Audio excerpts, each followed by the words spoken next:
श्री कृष्ण कहते हैं कि पके हुए फल की 3 पहचान होती है। पहला, वह नरम होता है, दूसरा, वह मीठा होता है और तीसरा, उसका रंग बदल जाता है। इसी तरह अच्छे और परिपक्व व्यक्ति की भी 3 पहचान होती है।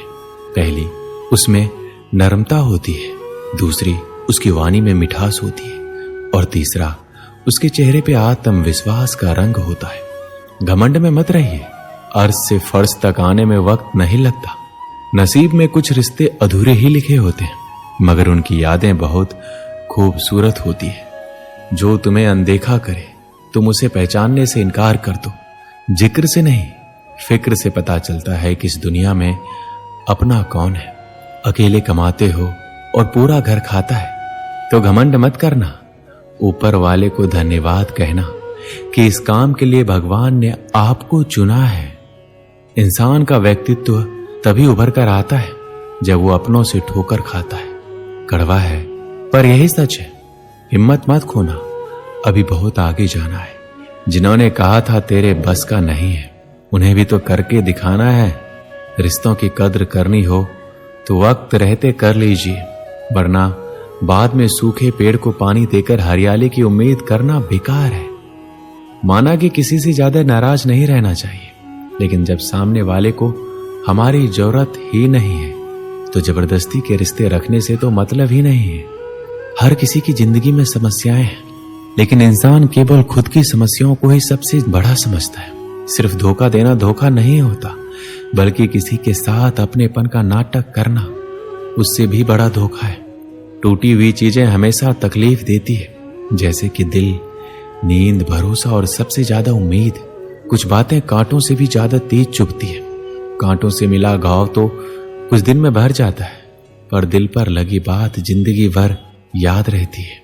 अपने अंदर की छोटी कमियों को सुधार लीजिए, क्योंकि एक छोटा सा छेद ही समुद्री जहाज के डूबने का कारण बन जाता है।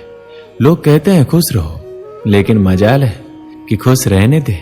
लॉटरी सिर्फ पैसों से ही नहीं लगती। एक अच्छे इंसान का जिंदगी में मिलना भी किसी लॉटरी से कम नहीं होता।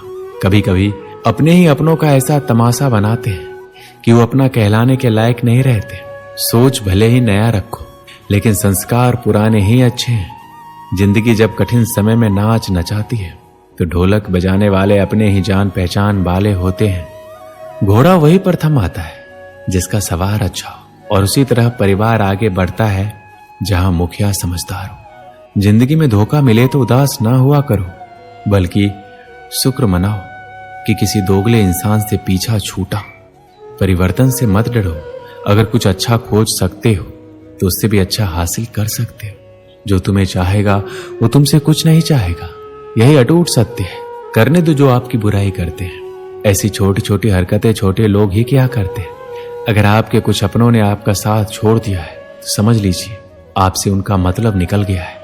आजकल जो जितना सीधा और शांत होता है वो उतना ही खतरनाक होता है। रिश्ते तितलियां जैसे होते हैं, जोर से पकड़ो तो मर जाते हैं, छोड़ दो तो उड़ जाते हैं।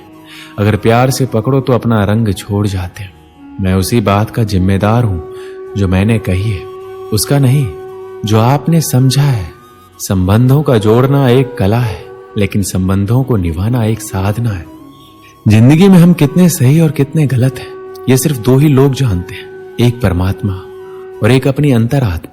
हासिल कर लीजिए, यह गवा दीजिए, मगर अपने स्वार्थ के लिए किसी का इस्तेमाल मत कीजिए। दुनिया में माता पिता ही एक ऐसे इंसान है जो चाहते हैं मेरे बच्चे मुझसे ज्यादा कामयाब हो। मतलबी दुनिया के लिए कोई रिश्ता मायने नहीं रखता। जो धोखा खाने और दुख मिलने के बाद भी गलत रास्तों पर नहीं जाता है और ईमानदारी से अपना कार्य करता है, ऐसा इंसान ईश्वर को सबसे ज्यादा प्रिय होता है। अंत में ऐसे इंसान की जीत निश्चित हो जाती है। जो हमें समझ नहीं सका उसे हक है कि वो हमें बुरा ही समझे। प्रशंसा से पिघलना मत, क्रोध से जलना मत, आलोचना से उबलना मत और शब्दों में फिसलना मत। भरोसा रखना कृष्ण पर, जो यहां तक लाया है आगे भी ले जाएगा। दरिया बनकर किसी को डुबाने से बेहतर है जड़िया बनकर किसी को बचाया जाए। कुछ लोग मुझे अपना कहा करते थे, सच कहूं तो सिर्फ कहा ही करते थे। रिश्तों को वक्त पर वक्त देना उतना ही जरूरी है जितना पौधों को वक्त पर पानी देना। जो लोग साल को बदलता देख रहे हैं, हमने साल भर लोगों को बदलते देखा है। जब समय और हालात खराब होंगे, ना तो आपके अपने और उनसे की गई उम्मीदें सब टूट जाएंगे। रोए बिना तो प्याज भी नहीं कटता, फिर ये तो जिंदगी है, कैसे कट जाएगी। सब लोग यही बोलते हैं कि दुनिया मतलबी है। क्या कोई ये बोलता है कि मैं भी मतलबी हूं? अपनी तारीफ खुद ही कर लिया कीजिए, क्योंकि बुराई करने के लिए तो पूरे रिश्तेदार बैठे हैं। कलम तभी साफ और अच्छी लिख पाती है जब वो थोड़ा रुक कर चलती है। वही हाल जिंदगी में इंसान का है। अपनी जिंदगी ऐसे जियो कि तुम्हारी मौत पर पूरी दुनिया रोए और तुम जश्न मनाते हुए इस दुनिया से जाओ। जब तक आप अपनी समस्याओं और कठिनाइयों की वजह दूसरों को मानते हैं, तब तक आप अपनी समस्याओं और कठिनाइयों को मिटा नहीं सकते। भीड़ हमेशा उस रास्ते पर चलती है जो रास्ता आसान लगता है, लेकिन इसका मतलब ये नहीं है कि भीड़ हमेशा सही रास्ते पर चलती है। अपना रास्ता खुद चुनिए, क्योंकि आपको आपसे बेहतर कोई और नहीं जानता। इस दुनिया में असंभव कुछ भी नहीं है। हम वो सब कर सकते हैं जो हम सोच सकते हैं, और हम वो सब सोच सकते हैं जो आज तक हमने नहीं सोचा। बीच रास्ते से लौटने का कोई फायदा नहीं है, क्योंकि लौटने पर आपको उतनी ही दूरी तय करनी पड़ेगी जितनी दूरी तय करने पर आप लक्ष्य तक पहुंच सकते हैं। सफलता हमारा परिचय दुनिया को करवाती है और असफलता हमें दुनिया का परिचय करवाती है। अगर किसी चीज को दिल से चाहो तो पूरी दुनिया उसे तुमसे मिलाने में लग जाती है।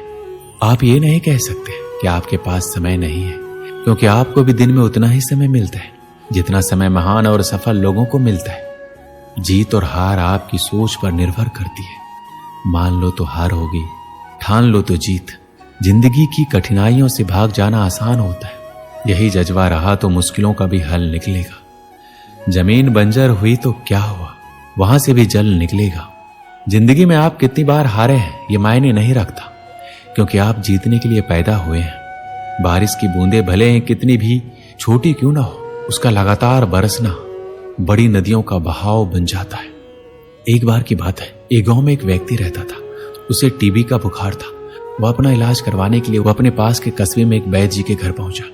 घर पहुंचने के बाद उसे पता चला वैद्य जी खेत में काम करने गए हुए। वह व्यक्ति वैद्य जी को ढूंढते हुए खेत पहुंचा। खेत में पहुंचकर उसने सारी बात वैद्य जी को बताई। सब कुछ जानने के बाद वैद्य जी ने सोचा एक दवाई लिखकर दे देता, लेकिन खेत में ना पेपर था ना ही पेन। अब वैद्य जी को समझ नहीं आ रहा था कि वह दवाई लिखकर कैसे दे। तभी उनकी नजर एक लाल ईंट पर पड़ी।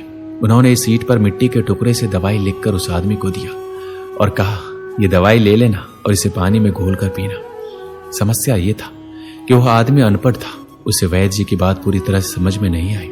वह उस ईंट को लेकर घर चला आया। 3 महीने बाद वह व्यक्ति वापस वैद्य जी के पास आया और बोला, वैद्य जी, आपने जो दवाई दी थी उसमें से मैं आधे से ज्यादा ठीक हो गया। अगर आप दवाई मुझे फिर से दे दो तो मैं पूरी तरह से ठीक हो जाऊंगा। वैद्य जी ने कहा, मैंने तुम्हें दिया तो था। वह व्यक्ति कहता है, ईंट तो हमारे घर में भी बहुत है, पर आपने जो उस ईंट पर मंत्र फूंक के दिया था वह दे दो, मेरा काम बन जाएगा। वैद्य जी हैरान हो गए। जब उन्होंने पूरी बात पूछी तो पता चला कि वह व्यक्ति पिछले 3 महीने से उस ईंट को ही पानी में घोलकर पी रहा था, लेकिन वैद्य जी ने उसे फिर भी कुछ नहीं बताया। जानते हो क्यों? क्योंकि उसे इलाज पर पूरा भरोसा था कि वो ठीक हो जाएगा। वैद्य जी ने फिर से एक ईंट ली और मिट्टी से उस ईंट पर दवाई का नाम लिखकर दे दिया। वह व्यक्ति कुछ समय बाद पूरी तरह से ठीक हो गया। दोस्तों, ये कहानी तो बहुत छोटी सी थी, लेकिन इसमें बहुत ही बड़ी सीख छुपी हुई है। अगर हमें किसी भी चीज पर पूरी तरह से भरोसा है तो वह चीज होकर ही रहेगी। जैसे उस व्यक्ति को वैद्य जी के इलाज पर पूरा भरोसा था और वह उस इलाज से ठीक भी हो गया। और यही चीज हमारी जिंदगी में भी लागू होती है। अगर आपको अपने सपनों पर पूरा भरोसा है तो वह एक ना एक दिन जरूर पूरा होगा। बस अपने सपनों पर भरोसा रखना होगा और ईमानदारी से मेहनत करते रहना होगा। देखना, एक ना एक दिन आपके सपने जरूर पूरे होंगे। विश्वास एक ऐसी चीज है जो किसी भी असंभव काम को संभव कर सकती है। विश्वास अगर आपको एक पत्थर की मूर्ति पर है तो वह आपकी बड़ी से बड़ी मनोकामना भी पूरी कर सकती है। दोस्तों, इस वीडियो में बस इतना ही। मिलते हैं अगली वीडियो में। अपना ख्याल रखिएगा।